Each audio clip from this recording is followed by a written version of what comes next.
Good morning for those in Europe and good afternoon for those in China.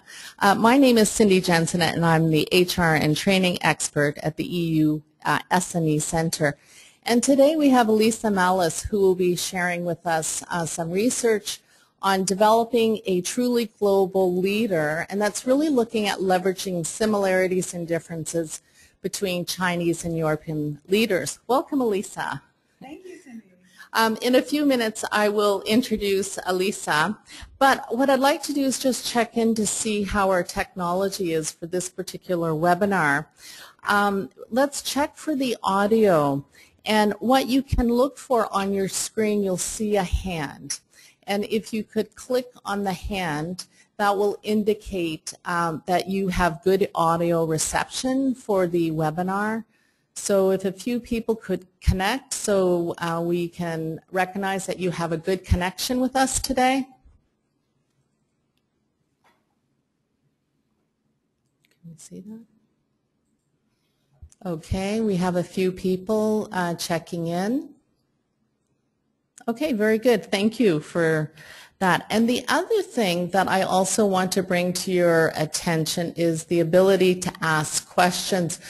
During the webinar, if there are particular questions that you have, on the question you just type it in and we'll be able to see that. And during the webinar we'll address the questions, but also at the end we'll dedicate some time to a Q&A. So as you can see on your screen there, you can type in at any point and we will answer the questions as they come along.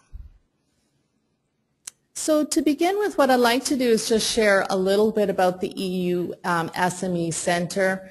And I recognize many of you, I recognize a lot of people who are frequent callers, but for those of you who are calling in for the first time, the Center is a project we're funded by the European Union, and primarily we're here to assist organizations, European SMEs who have an interest in exporting into China or other activities, but also to companies that are currently established in China.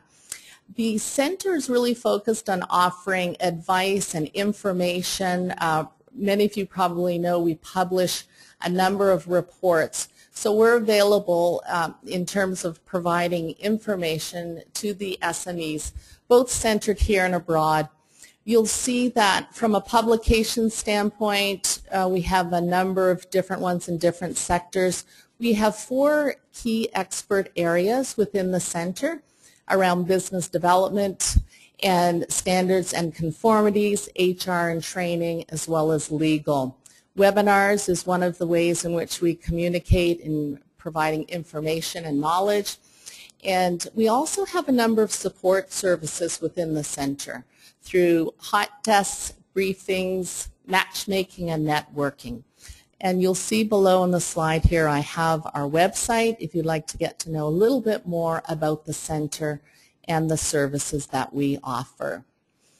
I'm really pleased to have Elisa Mallis with us today. Elisa joined us last year with a very popular HR webinar.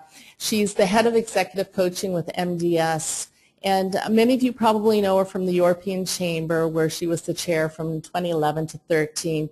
So very much noted as an HR expert in the China context, has lived, as you can see, in many countries, and has been in China for the last 7 years.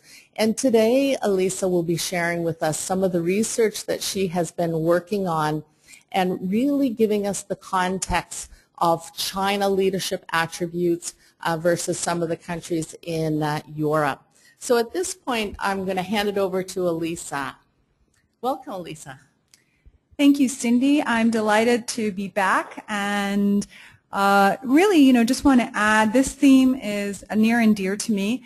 In addition to living in many countries, I actually grew up between 2 countries. I grew up between Athens, Greece, and I grew up also in Miami in the U.S., really back and forth. And I think that experience led me to feel that it's so important to build bridges of understanding. And I think that's a lot about what this topic focuses on today. It also led me on a journey focusing on exploration, which is why I ended up working and living all over the place. And the focus always was on evolving and really helping people tap their full potential, including leadership teams. In addition to that, I just want to mention that my husband and I, we've been here for almost 8 years now. Our children were both born in China, and so I think, you know, this is just one small example of a globalized, more complex world where the leaders, the managers, even within China, in Europe, often have a more complex story or background, like mine, like my children will. And so when we look at all this, I think we need to keep that context of this globalized world that's really changing very quickly in mind, and I'll talk more about that. So today what we're going to look at is some research that we have just completed, so it's really hot off the press. To set the context, I'm going to share with you some very recent information about the environment for SMEs here in China, and also in terms of that, how it relates to human capital. Then I'm going to give you a very quick idea of the methodology we use for the research and get into some of the findings. First, we're going to look at, well, what does really good leadership in China look like? And we're talking about now leaders, Chinese leaders of foreign businesses in China. That's the research. We're not looking at Chinese leaders in state-owned enterprises or Chinese businesses. So we're going to say, well, what does, you know, really good leadership look like? And then after that, we're going to actually compare Chinese leaders to leaders in a few different European countries. And hopefully that gives us some great insight to then look at what might be some recommendations or things that you can be doing differently within your organization, within your SME, either as you plan to enter China or as you grow your business in China. So, looking at the latest trends, we first have some very recent information from the European Chamber that some of you may have seen. This business confidence survey was released just 2 weeks ago, and really the key finding is that overall for European businesses in China, the sentiment is not as optimistic. And, you know, it really has to do with competitive pressures, you know, financially, bottom line, top line pressures. So you also see a breakdown in the red box here. These are the companies with under 200 Chinese employees. Now, they don't necessarily, that doesn't definitely mean they're an SME, because as we know, some multinationals may have an operation with just 20 or 30 or even 10 employees here in China, but it gives us an idea that, you know, across the board, smaller and larger organizations, European companies operating in China, compared to the last few years, are not feeling as optimistic. What we can also see is that comparatively, though, there's some indications that SMEs are finding it a bit easier to do business here in China, and that's always been the case. They don't have to face as many regulatory challenges, and you know, of course, the large multinationals have had, you know, some significant barriers that SMEs do not always face. So both in terms of competitive pressure and ease of doing business, we see that SMEs report things are a little bit better for them. So there is more optimism, I would say, than overall. Now, how does that look in terms of human capital? So last year, actually, rising labor costs were the #1 issue that European businesses in China were facing. And there is a slight change. So human capital is still way up there. But this year, it's not the top challenge. It's the second most significant. The third one is the slowing Chinese economy. That's what the European businesses reported. But second and third, we do have the rising labor costs and attracting and retaining talent. So as SMEs continue to grow in China, And also as they increase the level of services that they're providing, we can see that the challenges are going to continue intensifying in terms of human capital and specifically in terms of leadership. Another very interesting finding from a report that came out a few weeks ago, leadership is actually becoming more important to attract and retain employees here in China than ever before. This is the MRI China 2014 Talent Report. And over the years, we've seen a variety of things come up. This is the first year where this theme of leadership, their level of integrity, the trust and communication that they're able to instill, the vision for the business that they're communicating, these are coming up as the most important things. So really leadership style is more important than ever in China. And while compensation is still number one in terms of why people would change job, what keeps people in the job is becoming all about leadership. So, Elisa, when you talk about high integrity in leadership, how are they defining integrity leadership? Yeah, so I think the question in this particular research asks that, uses that word in the question, and so I think it also depends. But generally, we see that it relates very much to openness, to kind of say equals do. So whatever the leader is saying in the key messages, in the communications, whether they're face-to-face, email, that people actually see that and not something else then happening either within the organization or with the organization's clients. Yeah. So a leader who's doing what he says, I mean, walking the talk. Exactly. Yeah. Okay.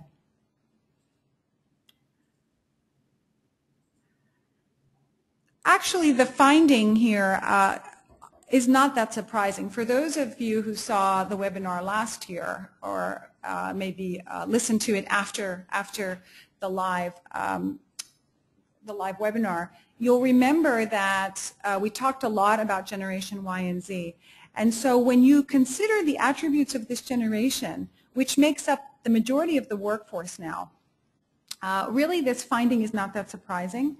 Basically, what we can see is that money alone no longer motivates. It certainly is very important. It's coming up high on the list. However, it is money and meaning that many of the younger generation of employees are looking for. So the combination of those two things. You know, they are the most highly educated generation, very unique in that they're a generation of only children. While they're very traditional in some ways, they're beginning to challenge hierarchy and showing signs of being much more creative. And, you know, very importantly, they don't want to be told what to do anymore.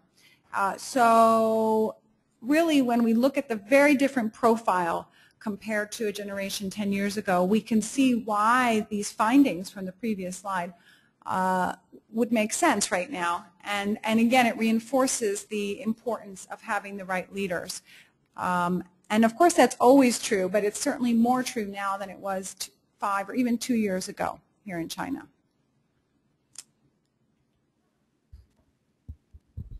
So we have a number of polls, and I think this is a good time to check in with our listeners. We'll launch our first poll. And the first question we'd like to check in is, so how significant are human capital or HR challenges to your operation? So this is to the China operation. So we're going to be launching that now. And if you can start putting in your response, poll in progress. We see people are starting to vote. So we're seeing somewhat significant coming up quite substantially here, holding a majority of the responses so far. Oh, we're almost getting a split, aren't we, for the top two? Okay, we'll keep looking at. Good. So we're seeing a lot of movement here in the polls. So it looks like people are still voting. So the Generation Y, that continues to be a really big topic as they, sort of really take a big part of the employment pool, the workforce, isn't it, with a lot of organizations? Yeah, I would say in general it will be more than 60%, and of course soon many of them will be taking key leadership roles. So extremely significant to really understand and be flexible actually in their needs, because things are not going to go backwards. We're not going to have leaders who are really the leaders of the past. These people will be the leaders of the future. Okay, so we've just closed the poll and I'm going to share it with our listeners.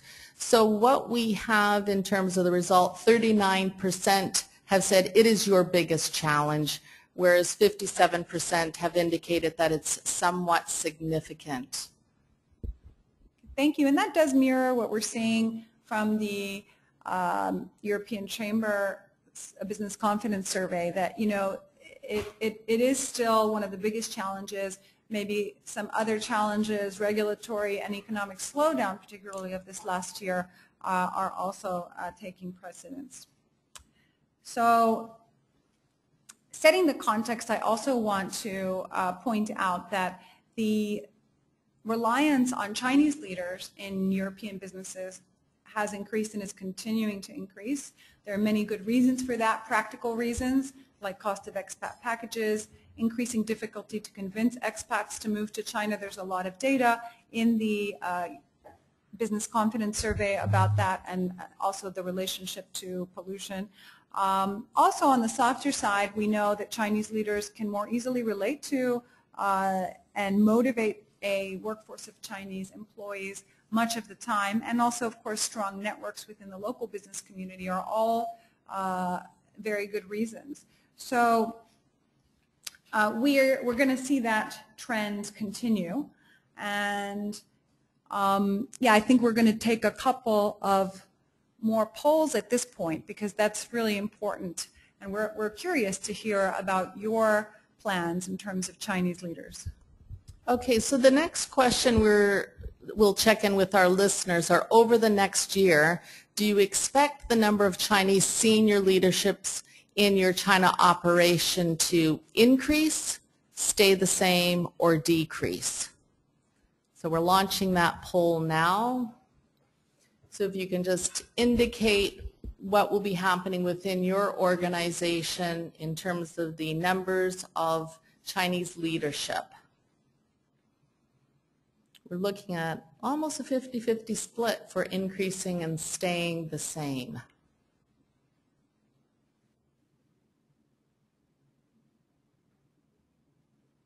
Almost what, I think we're seeing that very much. Typically a lot of people are increasing their Chinese leadership in the context of localization as well. Yeah, absolutely, absolutely. We're seeing that.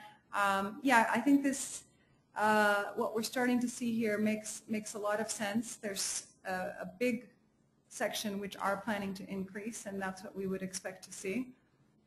Yeah, so the final poll results, 45% are increasing, fairly significant compared to 52, which are remaining the same. And then we see 3% decreasing. That's interesting. Yes, very interesting. I think, we have another question now related to the senior leadership team, because another phenomenon is that we also expect to see more of those Chinese leaders in the operation in China playing a more significant role on the company's overall global leadership team. So we want to ask about that. Okay, so looking at our fourth poll question.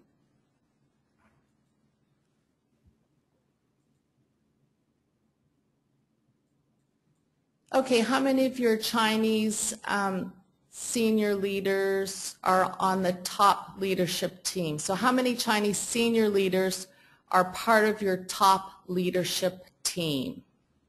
And I'll launch that now. So we're looking at if it's more than 3, 1 or 2, or none. So this, go ahead. Now, I think it really depends on the size of your organization. So in terms of the wording of this question. For some, you have more. Generally, though, as we go forward in the presentation, we're really going to look both at empowering Chinese leaders who are leading the China operation, and also leveraging the strengths of Chinese leaders as they start to form a more critical role on your leadership team. So, wow, quite a bit. So far, the majority are saying one or two. Yeah. Mm-hmm. Yeah. And I think I'll close this and then launch it for our listeners today. Interesting, 39% with none. So it could be a very small rep office maybe that represent that group. Yeah, thank you. Okay, that's great. So really, especially even those who have none, of course, we're not asking this question. There's a chance that you are planning to have some. For those who have one or two, you may plan to have more. So as your top leadership team becomes more diverse, I think all of what we're going to see now is going to be extremely relevant.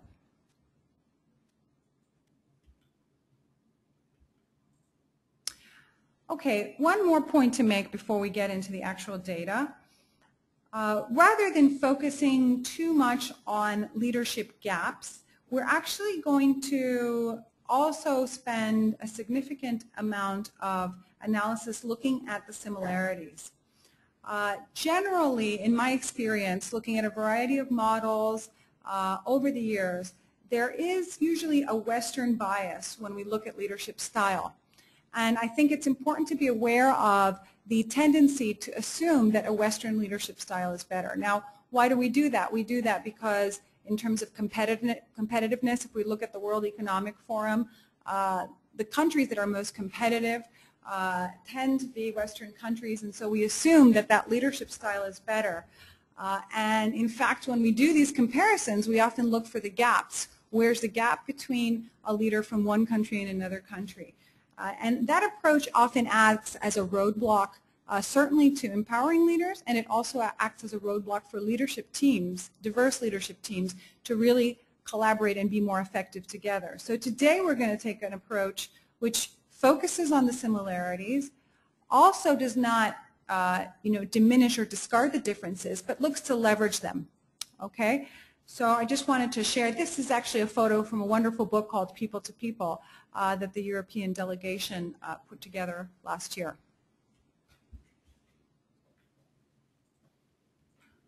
So to share a little bit with you about the research methodology, we have partnered with an organization called Management Research Group based in the United States with offices around the globe.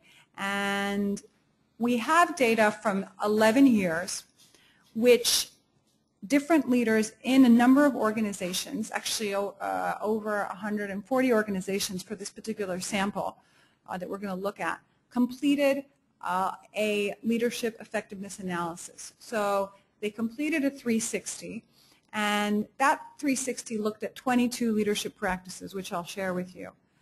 It also looked at another 26 questions, effectiveness questions, which are used for purposes of research. Just to let you know, China does not include Hong Kong. We're really looking at mainland China. The profiles, for those of you who do research, this may be relevant, are normed against general Europe. There's a general European norm. And there will be actually a full report on this, and so a lot more detail will be included there for those who are interested. The senior leaders would be CEOs, senior vice presidents, and vice presidents, whereas the mid-level leaders would be department heads and supervisors. And we're going to compare China against the UK, France, Germany, Spain, and Poland today. So overall, we looked at over 20,000 leaders for this particular piece of research. Quickly want to share the model with you. It's a very intuitive model. This is really what a leader needs to do to be successful. If they only do one part of it, usually that's not enough. So a leader needs to create a vision. They need to bring people along. Having a vision alone is not enough. They need to then implement the vision, follow through, actually achieve results, and at the same time, each leader is a member of a top leadership team. And so especially for diverse teams, this team playing piece is extremely important. We're going to be able to look at and compare leaders on these leadership practices. Just a quick view of the industries. So you see that there's a split across a number of industries. On the bottom are the number of people included in the sample from the different industries. And we also would like to show you a breakdown in terms of the countries. Now, you may immediately notice that some of the samples are smaller. For example, Poland, we have 277. That is still a significant enough sample that the comparison is very valid. Of course, whenever we can, we use larger numbers. So for example, in the United Kingdom, we have 8,538, which just increases the validity of the comparison. We're not putting these all into a pool together. We're actually comparing one country with another country. So on we go now, and first, before we compare them, one country to another, we want to look at, well, what does very effective leadership look like? So we're going to take a couple of lenses, actually 3 lenses, to answer that question. First of all, we're going to look at the mid-level and senior leaders within China. Again, these are Chinese leaders in China working for a foreign company.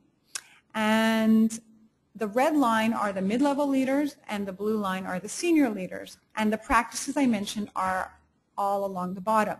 Now you're going to get used to looking at these charts because there's many more of them coming up. So for those who like charts like this, that's great. I have also tried to summarize. Those of you who don't like these charts, I've also tried to summarize a bit. So if we go to the next slide in this case, you know, what's really relevant here is that the differentiation, what helps someone make it to senior level leadership, are the practices of, they're practicing or exhibiting more of the behavior in terms of being innovative, management focused, strategic, production, and delegation. And we'll have definitions of these in the full report. I may refer to a couple definitions today. The mid-level, on the other hand, are higher. So the senior leaders have actually had to let go of some of these other leadership practices. So one very important note is higher is not always better on these charts. We don't necessarily want or expect to see a leader who's just very high on everything. In fact, for senior leaders, when it comes to tactical, structuring, even technical, we prefer to see them lower. That's what enables them to be more strategic and innovative. So for the mid-level leaders in China, we see more traditional, dominant, technical, deference to authority, which means that they will not challenge authority. They will usually go along with what authority is asking, structuring, and tactical. Now, this is not very different than what we see around other parts of the world, actually. I have a quick question for you. So when you look at your senior level hire, so the key differentiator, you have innovative. So was that a surprise? Because many times you often hear people will say, well, is there creativity? You know, is there a lot of innovation? So what are your thoughts on that and now? What did in China? Yeah. What did we uncover there with the research? Well, if we just go back a second and we look at the difference, we're talking about a what we call it, 10% difference here. And in fact, the blue line, the senior level, are still below the European norm for innovation. So we're going to look at this later. And absolutely, overall, even the senior leaders are lower on innovation than their counterparts in the European countries, yet they are making progress. So what we see is that in order to continue up the ranks, they have somehow managed to make some improvement in terms of their ability to demonstrate innovative practice, leadership practice. So they're recognizing that as an important attribute then in the China leadership context? Well, what we can say from this is that it helps them to get ahead. The ones who are more innovative are making it to senior leadership. That's kind of the what we can say based on the research. So moving ahead, another view now is highly effective leaders. So we took the senior leaders and we looked at the ones who are highly effective. How do we determine that? From those additional 26 questions I mentioned, we ask people, including their boss, to talk about how effective they are in many different ways. And then we say, okay, the ones who get a score of 5.5 or so out of 7 or more, we take those people and we look at which leadership practices they're exhibiting the most.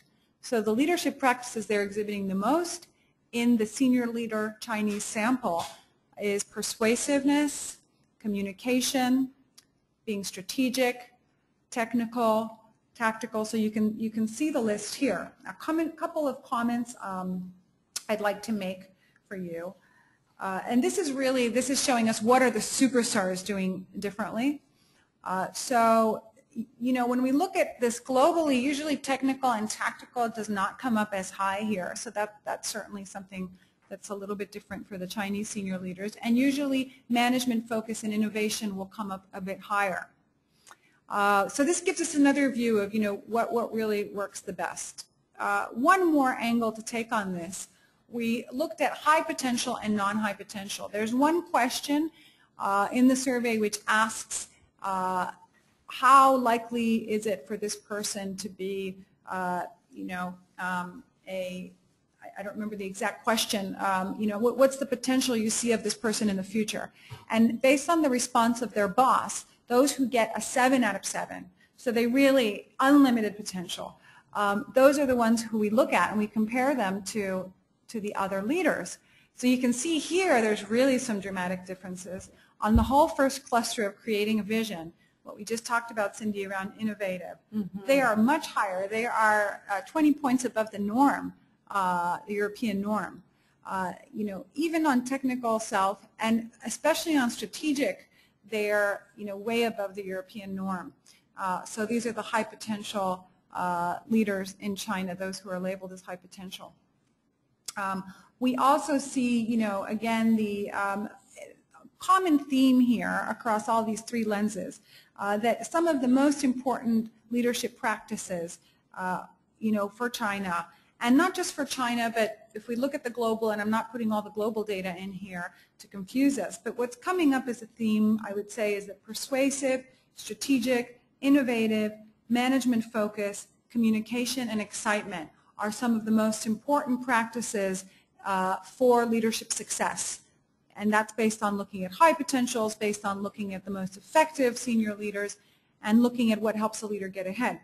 What we see in this data for China is that we have kind of higher levels of control, higher on authority, and higher on tactical than we might see in kind of a global sample. I think that's not particularly surprising. But otherwise, in many of these other areas, this would be in line with what we would see globally in you know, multinationals as well as SMEs.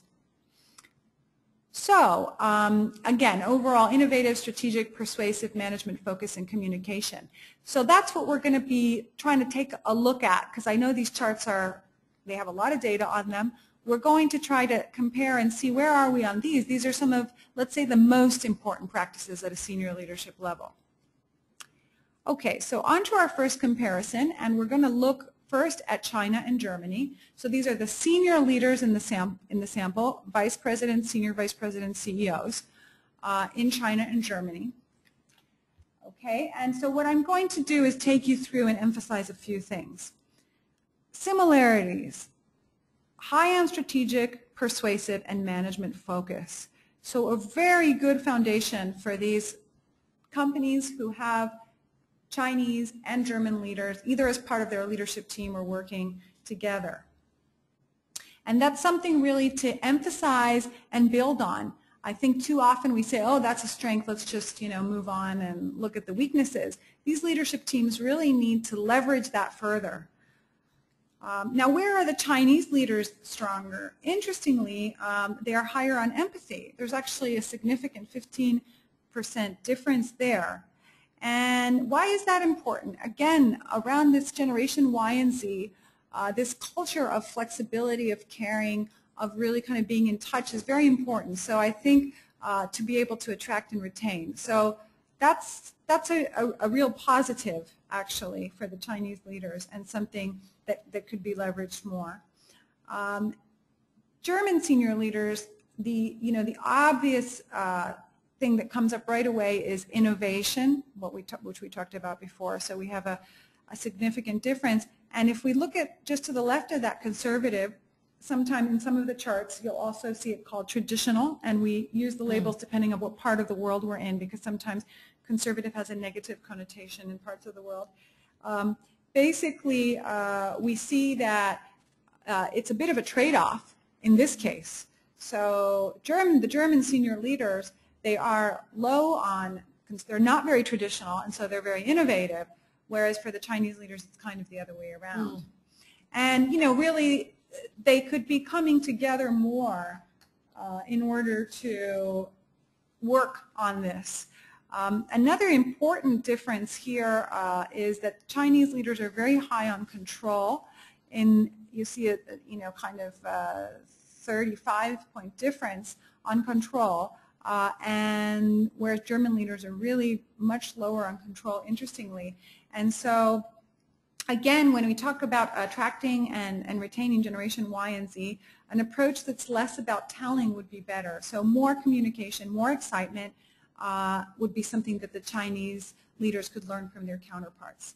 Now, collective improvement, we have both could benefit from being a little bit lower on dominant and higher on cooperation. We're going to see this as a theme. If you look at cooperation, actually for both of them, it's among the lowest scores. They're also both low on outgoing, but that's not as significant. It doesn't matter as much, actually. The fact that they're both low on cooperation, though, when it comes to that team playing, that's probably going to present some obstacles for them. You know what I think is interesting, because many times, in particular where companies are looking at doing business in China for the first time, this sort of insight is really helpful as you're bringing together your Chinese and your foreign leadership. And I love the way you described it as building on the similarities for creating sort of synergy, organizational synergy. Yeah, exactly. And we often come in with assumptions, with stereotypes, and by the way, many of those stereotypes, which held true somewhat, are changing dramatically with this younger generation. We see it in universities where people are being, pulled on their Hofstede, different dimensions, where power distance was traditionally very high in China, and these days it's toward the middle. So really, things are shifting, and just to give you one example of that, if we look at strategic, I often find a Western bias, an assumption that Chinese leaders are not as strategic. Well, we're going to see as we go through this data they are. In some of the countries, they are more strategic than their European counterparts. Why is it that we have this assumption? Often, I believe, because strategic and innovative get coupled in people's minds, whereas in the LEA, they're separate. And when we look at the definitions of what a strategic means, and I will give you that definition later, you can see that when you separate strategic, actually, Chinese leaders are doing very well on this, and maybe the organization isn't taking advantage of that. So yeah, these are some of the things to kind of be aware of. Okay, let's move on in the interest of time to our next comparison, and Chinese and French leaders. Now, again, strategic and persuasive coming up at very similar, very important for effectiveness, and so these leadership teams should be doing more to leverage that similarity. They also share some similarities, though, in this profile on some areas that are not as constructive. So both very high on control, low on communication and cooperation. So again, things to notice which, it's really not a gap. They're the same, and that similarity may be putting up some significant barriers, and it may be something that can be worked on collectively. Chinese senior leaders here, again, are showing some strength in empathy, and they also are higher on management focus, which even at senior leadership levels is quite important. So that may be something that they that can be leveraged more. They're also French leaders are actually a bit higher on dominant here, and that may lead to an unequal distribution of power among the leadership team. So that can be something to pay attention to. In terms of French senior leaders, we see that they're high on excitement. Generally, this is something for the Chinese leaders that we're not seeing as much of, and that we're seeing is really important with this younger generation, higher on excitement. And finally, for collective improvement, really this creating a vision, communication, and control. So back to generation Y and Z. They're not really, you know, what we talked about MRI Chinese, painting that high integrity, what the organization is, you know, the meaning, the purpose, what the vision is. That's not happening. It's not being communicated from what we see here. So they really need to shift to more of an energizer, integrator leadership style. This is a bit of a controller leadership style that we're seeing, not based on the French or the Chinese, but collectively here. So it's interesting to notice that. So we're starting to see some distinguishing differences as we move around with the different global leadership styles within here. Yeah, okay, great. So looking next to China and Spain. I'm sorry, okay, yeah, China and Spain. Just want to get to the right page. So here, the main similarity in terms of a really important leadership practice is it being persuasive. What we see in this comparison, the levels of strategic, innovative, and management focus are not high enough collectively. And actually, Chinese leaders are higher, as you can see, on strategic and on management focus. Those are two very important practices. So in this case, there may be much more that the Spanish companies operating in China can be doing to leverage that strength of the Chinese leader in terms of strategic and in terms of their management focus. And that's really about taking charge, leading, and directing the workforce. When there's strategic planning sessions, you know, the Chinese leaders should really be involved, for example. Again, Chinese leaders are higher on empathy, once again. Now, the Spanish leaders in this case are slightly higher on communication and cooperation. That's something we've seen lacking across many of the countries we're looking at. So that would really be something that the Spanish leaders could be leveraged to improve communication overall. In terms of their collective areas for improvement, once again, creating a vision is, as we look at that cluster, a bit low. You know, innovation is not particularly high for either the Chinese or the Spanish leaders. And control is very high, once again, for both of them. Probably too high for the type of workforce that we have at this point. So that's a few of the kind of insights for the Spanish leaders. Now we have the UK. So for the UK, strategic and persuasive as well as management focus are all strengths. Once again, we have a very solid leadership foundation here, and it is recognizing those strengths across both types of leaders. Once again, you can see some common themes emerging now. Once again, we have Chinese leaders higher on empathy, and the leaders in the UK higher on innovation. And overall, this is another example like the comparison to Germany, where control is very high for the Chinese leaders. It's at a kind of healthy point for the leaders in the UK. So that would be an approach that could be leveraged, less about telling people what to do and kind of figuring out how to develop together in that area. Both Chinese and British leaders would benefit from being higher on cooperation, communication, and excitement, actually. That was another one of the 5 most important from the analysis that we saw. So our final comparison, this is the smallest part, I think 270 of the sample. We again here have the collective strength in the area of strategic and persuasive. We can see that, interestingly, Polish senior leaders are particularly strong across the whole creating a vision culture. And what's really something that you don't see often, they're high on conservative, traditional, and innovative. Usually it's a trade-off. When a leader is high on traditional, then they're a little bit lower on innovative. So this is great because I think one of the barriers for Chinese leaders to becoming innovative is that it's difficult to let go of traditional. And when we looked at the high potentials, we saw that even the high potentials, they were high on innovative, they were still high on traditional, just like these leaders here. So maybe there's a way in this particular grouping where these companies can help Chinese leaders figure out how to be more innovative without having to give up that traditional aspect that may be the real challenge for them. Chinese leaders are again here, well, they're higher on management focus, so leveraging their ability to take charge, lead, and direct the workforce would be important. Polish leaders are higher on conservative and innovative, as I said, so that's an interesting dynamic that might be worth investigating. And in terms of areas for improvement collectively, probably too high on tactical, dominant, and control. So again, control coming up, but here it's also tactical and dominant. That means that their probably environment is not very energizing. It's, again, going to be a very controlling environment and culture.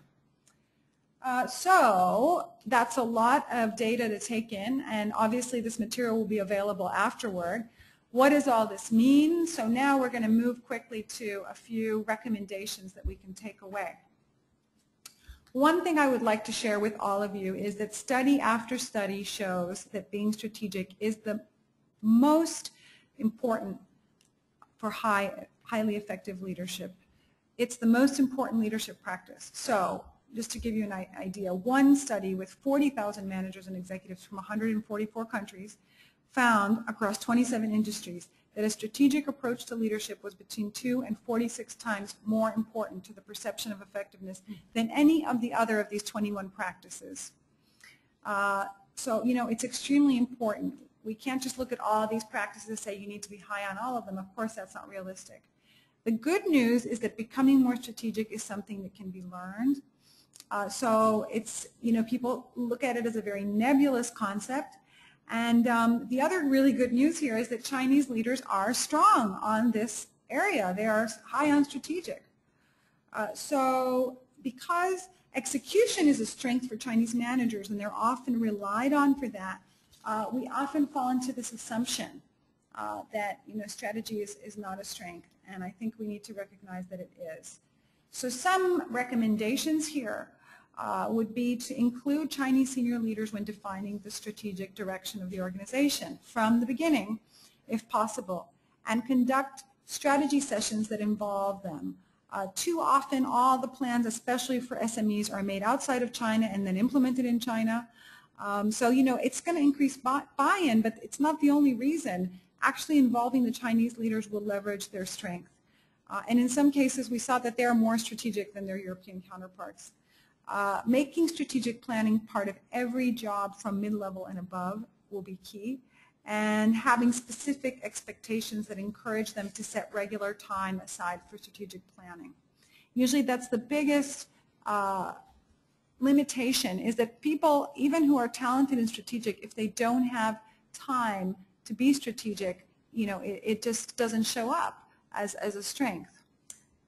It's interesting because what you're describing really ties in and links into the retention of talent. And earlier you had talked about that employees look for a leader who can articulate a clear vision and business direction. So for that being an important retention attribute, strategic really ties in with that, doesn't it? Absolutely. You know, in the definition from the LEA, strategic is all about taking a long-term view. You know, it's all about, I promised to give you the definition, so here it is. A long-range, broad approach to problem-solving and decision-making through objective analysis, thinking ahead and planning, and being able to communicate that, you know, this is what we're going to be heading toward in the next 2-3 years. So that is critical, not just being able to do it, but also being able to communicate it. Another very important area that we saw, and this is an area that was not a strength for the Chinese leaders, and in some cases also not for some of the European counterparts. So it's something in some cases to collectively work on, is about being innovative. I think we shouldn't underestimate the potential for Chinese leaders to innovate.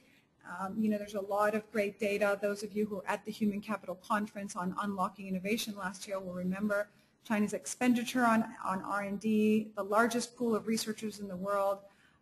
This new generation who are really eager to be more creative, there's, I think, a good potential there. And so including diverse leaders in brainstorming sessions to address business opportunities and challenges will be very important. And really, you know, again, this more flexible culture, an environment that's going to appeal to Generation Y and Z and encourage more creativity is going to be very, it sounds cliche, and it is really going to be something that will be very important. And again, recognizing that in some case this is not just an area that could be improved for Chinese employees, managers, or leaders, also for some of the managers and leaders in the European country that your business is operating in. So we just want to talk quickly about impactful communication and cooperation. This is an area that came up as an area of improvement across the leaders, both Chinese and European. I think, you know, one takeaway hopefully today for you is that the profiles, as you looked at them, were not dramatically different. I mean, we're looking at some differences. There were a lot of similarities, and that is what we see, especially as we go more senior within the organization. We see that the effectiveness, the style that makes leaders most effective is somewhat similar. It doesn't mean that we want all leaders to look the same or we want to diminish the differences. But I think as I show this to people, sometimes they're expecting to see bigger differences than what we're seeing. And you know, there are these collective areas where Chinese and European leaders could work together. So low on communication pretty much across the board. And we all know that that is really not going to work in retaining and attracting the employees, the best talent. And cooperation, again, you know, to create really effective leadership teams that are more diverse, cooperation is going to be key. Finally, I just want to talk about a global mindset. When we look at great global leaders, there is a long way to go still in significant room for improvement in terms of global leadership. And so just a couple of recommendations. I just want to share with you one point from a report, Global Talent 2021, is that for Chinese leaders, 2 of the 3 most important skills for them to be successful in the future relate to global operating skills, and those are their understanding of international markets and ability to manage diverse employees. So for this one, I think selecting expats for assignments to China, who not only have a track record of being successful in the past, but also have gone through some kind of assessment on their global mindset is key.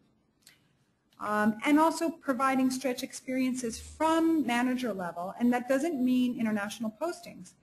Actually, their ability to influence people across a wide range of backgrounds is what's most important here from the research. So stretch experiences could be leading virtual teams, working in different functions, switching frequently, managing a variety of internal and external stakeholders who are sometimes more senior, and all of these are ways that they could really develop their ability to influence across a diverse set of people earlier on. Now, I have many more recommendations. A lot of them are in the full report. I don't think we're going to have time to go through all of that. So I think I'll just give a kind of summary conclusion, and then we might have time for 1 or 2 questions. Yeah, that'd be great.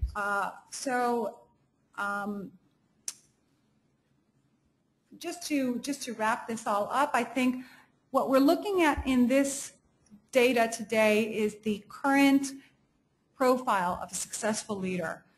That doesn't necessarily mean that the profile of a successful leader in 10 years from now will be the same.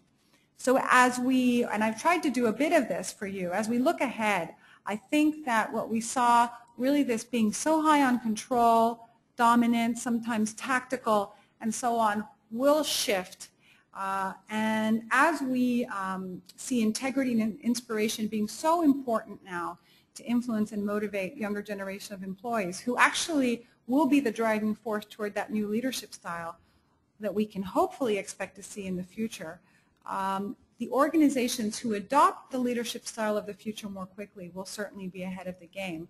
And those who can do that through a diverse leadership team operating collectively will probably be able to get there sooner.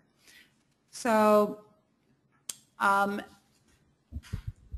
yeah, I think I'll wrap up with that. Yeah, we have actually a couple of questions that have come in, and if you have a question on your mind, please key it in because we're able to see them and respond to them right away. Actually, a couple of people asked, the research that you're referring to is an assessment. How is that available in China? You've talked about multiple languages. Can you talk a little bit about that? The LEA. The LEA is available in China. It's available in Chinese and a number of other languages. So yes, a leader, an individual leader can take the assessment, or manager. It's used in many different organizations. In terms of profiles, there are different profiles also by industry. So what do the most effective leaders in financial services in the United States look like, for example. There are different benchmarking profiles that are available, and we're able to share those. You can go either to the MDS website or the MRG website. We can provide details for that if you would like more information on different profiles. And again, there will be a full report with all of what you've seen here today available through the SME Center. Yes, and that report, we'll be publishing that in early July, and it's very comprehensive and really covers off everything that you talked about today, right, Elisa? And we're almost at the end of our webinar, and a couple of things I want to bring to your attention. Elisa was the second part of our HR series. On June the 17th, we'll be having a talk on online education for EU SMEs in China, and that's really a research report as well, looking at how organizations are utilizing online education or how they can implement it as well if they're not currently doing it. And on June the 24th, coaching for high impact leadership in China. So really building on the whole series of HR this particular month. And for those of you who are signing off, if you can take a few minutes and just give us some feedback on the webinar today. We had a very good turnout. Thank you so much for everyone calling in from Europe and throughout China. And Elisa, thank you very much for coming in and sharing your insights. We're really looking forward to the report, and that will be available online for all of our EUSME members and participants. Thank you so much. Thank you, Cindy. My pleasure.